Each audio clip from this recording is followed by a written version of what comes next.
नमस्कार दोस्तों, हमारी आज की कहानी है छोटी बहू ने जीता अपनी सास का दिल। अगर दोस्तों आप इस चैनल पर नए हैं तो चैनल को सब्सक्राइब जरूर करिएगा। सास की बिगड़ती स्थिति को देखकर तन्नू दुखी थी। वह माँ जी को भरपूर सुख और आराम देना चाहती थी, पर घर में काम इतना अधिक रहता था कि वह चाहकर भी माँ जी की सेवा के लिए पूरा समय नहीं निकाल पाती थी।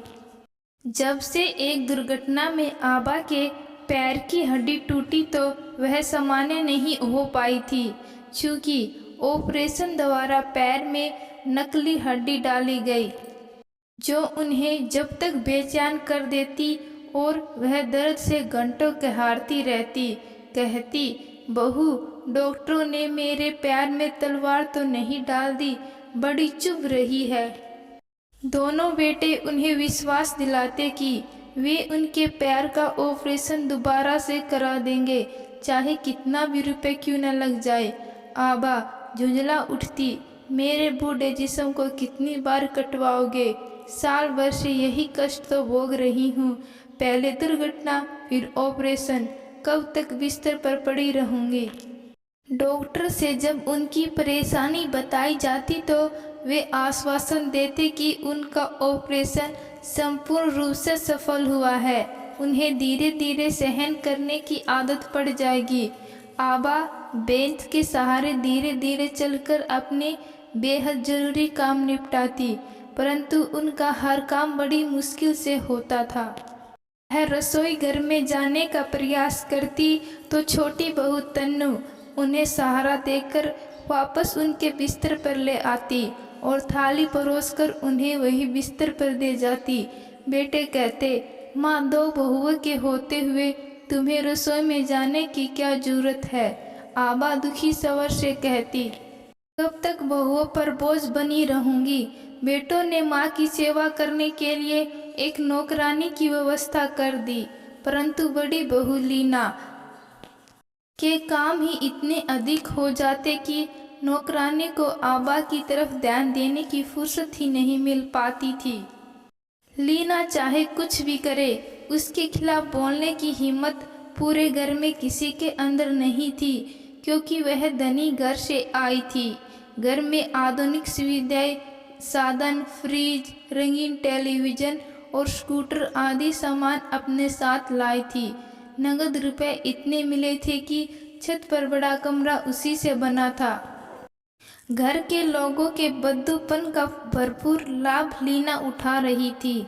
वह घर के कामों में हाथ न बटाकर अधिकांश समय ऊपर अपने कमरे में रहती थी और नौकरानी लीना को पुकार कर ऊपर ही अपने लिए चाय, बच्चों का दूध मंगाती रहती। जब तन्नू ने नौकरानी पर सख्ती बरती, तुम्हें माँ जी की सेवा करने के लिए रखा गया है तो वही करो, फालतू का काम क्यों करती हो? लीना तन्नू की बात से चिढ़ गई। तन्नू का मायका उसके मुकाबले कुछ भी नहीं था। फिर जब घर के लोग कुछ भी नहीं कहते तो वह कल की आई छोकरी कौन होती है, मुंह चलाने वाली? लीना के ऊपर। लीना ने ऊपर से ही लड़ना शुरू कर दिया कि छोटे बच्चों का साथ होने के कारण नौकरानी की जरूरत उसे अधिक है, न कि माँ जी को। घर में फूट न पड़े, इस डर से माँ जी ने सबसे कह दिया कि वह बगैर नौकरानी से अपना काम चला लेगी, उनका काम ही इतना होता है। तन्नू को सास में अपनी माँ नजर आती। वह उन्हें घिस पिसट कर पूजा का कमरा धोते व कपड़े धोते देखती तो दुखी हो जाती। वह जेठानी से भी लगाव रखती और पूरे परिवार की एकता बनाए रखने का भरसक प्रयास करती थी। मगर लीना की नज़रों में तन्नू उसी दिन से आंखों की किरकिरी बन गई थी। वह उसके खिलाफ बोलने का मौका ताकती और जब मौका मिले पर बोलना शुरू करती तो उसे उसकी सातों पुश्तों को कोस डालती। तन्नू फिर भी शांत बनी रहकर अपने आप को सामान्य बनाए रखने की कोशिश करती रहती। रवि कहता, तुमने भाभी के खिलाफ बोलकर उनसे दुश्मनी पाल ली। जब भैया कुछ नहीं कहते तो तुमने क्यों कहा मुझसे माँ जी का कष्ट देखा नहीं जाता। फिर नौकरानी माँ जी के लिए रखी गई थी। रवि ने अपनी लाचारी दिखाई, क्योंकि वह माँ को बहुत चाहता था, पर उनके सुख आराम के लिए कुछ भी तो नहीं कर सकता था, क्योंकि उसका वेतन बहुत साधारण सा था। वह माँ से आराम करने को कहता, पर वह पूरे दिन बिस्तर पर पड़ी ऊब जाती। वह दुर्घटना से पहले की अपनी दिनचर्या में अब भी उसी प्रकार का जीना चाहती थी। एक दिन रवि ने अपनी माँ को पूजा घर की सफाई करते देखा तो शक्ति दिखाते हुए बोला, मिट्टी पत्थर के इस भगवान पर फालतू का विश्वास करना छोड़ दो। तुमने इनकी कितनी पूजा की, इन पर आंख मूंद कर भरोसा किया, फिर भी यह तुम्हारे साथ होने वाला हादसा नहीं रोक पाए। हमेशा नास्तिकों जैसे बातें करता है। यह क्यों नहीं सोचता कि दुर्घटना में मेरी जान बच गई, भगवान की कृपा न होती तो मैं मर जाती। तुम फालतू की अंधविश्वासी हो। आबा के ऊपर बेटे बहुओं के समझाने का कोई असर नहीं पड़ता था। वह प्यार के दर्द से गहराती हुई घिसट कर बाल्टी भर पानी से गणेश जी की तांबे से बनी प्रतिमा को रेत से मांझ कर धोती और आरती उतार कर लड्डुओं का भोग लगाती। तब जाकर भोजन का कौर उनके गले से नीचे उतरता था। तन्नू को अटपटा लगता कि ऐसे तो माँ जी को कष्ट और अधिक बढ़ जाएगा। एक दिन तन्नू दरवाजे के बाहर खड़े ठेले वाले से सब्जी खरीद रही थी कि तभी उसकी नज़र एक लड़की पर पड़ी। लड़की ने फटे पुराने कपड़े पहने हुए थे और नौकरानी जैसी लग रही थी। तन्नू ने पुकारा तो वह लड़की उसके नज़दीक चली आई। पूछताछ करने पर पता चला कि उसका नाम माया है और वह कुछ घरों में बर्तन, कपड़े धोने व सफाई का काम करती है। तन्नू ने उससे 200 रुपये महीने पर माँ जी का पूरा काम करने तय कर लिया और सख्ती से ताकीद कर दी कि वह घर के किसी अन्य सदस्य के बहकावे में आकर माँ जी का काम नहीं छोड़ेगी। माया ने उसी दिन से माँ जी का काम करना शुरू कर दिया। उनका कमरा धोया, बिस्तर की चादर बदली और पैरों की मालिश की। माँ जी छोटी बहू का अपने प्रति प्रेम देखकर खुशी से गदगदा हो उठी और देर तक बहू को आशीर्वाद देती रही तथा उसकी प्रशंसा करती रही। सास द्वारा तन्नू की प्रशंसा सुनकर बड़ी बहू लीना जल भुनकर राख हो गई और कहे बिना नहीं चुकी कि छोटी बहू अपने पास से 200 रुपये महीने नौकरानी पर खर्च कर कि कोई तीर नहीं मार लिया। वह क्या घर के लिए कम खर्च कर रही है? पूरे दिन की नौकरानी तो उसी के पैसों की है। तन्नू जेठानी की बात का बुरा न मानकर उसे समझाती रही कि दीदी, हम दोनों माँ जी की बेटियों के समान हैं, उनकी किसी बात का बुरा नहीं मानना चाहिए। लीना बदले की आग में झुलसती रही। उसे बुरा लगता कि सास ने तन्नू की रखी नौकरानी की जितनी प्रशंसा की, उससे आधी भी कभी उसके मायके से मिले दहेज की नहीं की थी। लीना चिढ़ती रही और तन्नू को नीचा दिखाने की ताक झाक में लगी रही। सास का स्नेह तन्नू के तन मन में हिलोरे भर देता। उसने पति से कह दिया कि वह अपने खर्च से कटौती कर माया का वेतन चुकाती रहेगी। कम से कम सास को आराम तो मिल रहा है। धीरे धीरे माया आबा के साथ सगी बेटी जैसे घुल मिल गई। वह रसोई में जाकर उनके लिए चाय व फुलके बना लाती, खिचड़ी बनाकर अपने हाथ से खिला देती। एक बार माया को किसी काम के सिलसिले में 4 दिन की छुट्टी लेनी पड़ गई। अब तो आबा की परेशानी और अधिक बढ़ गई। अब तो उन्हें अपने हाथों पानी की बाल्टी उठाने की आदत भी छूट चुकी थी। ऐसे में पूजा घर की सफाई धुलाई किस प्रकार की जाए?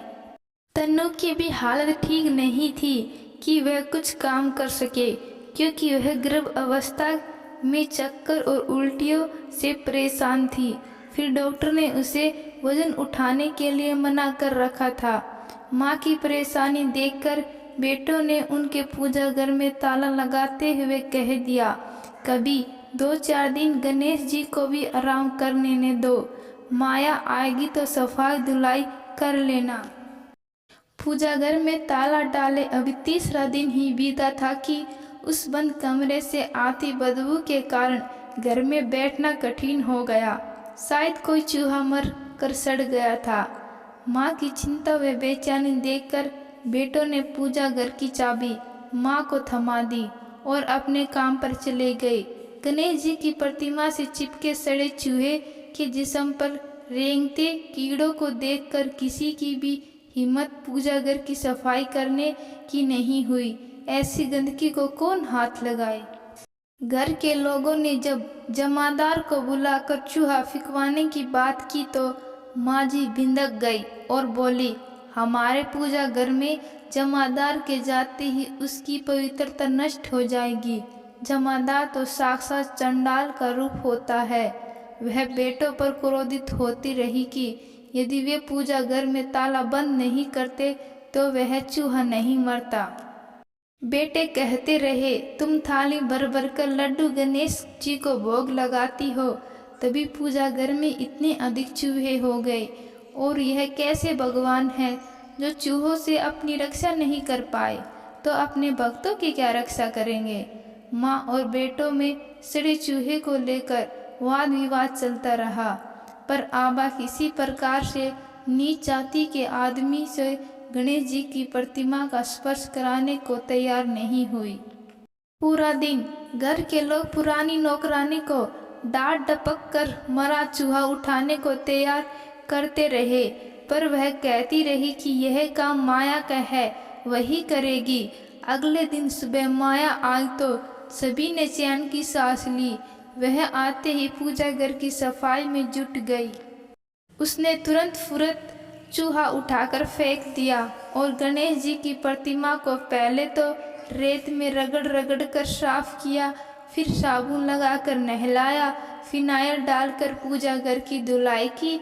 वह कई अगरबत्तियां जलाकर गणेश जी के सामने रख दी।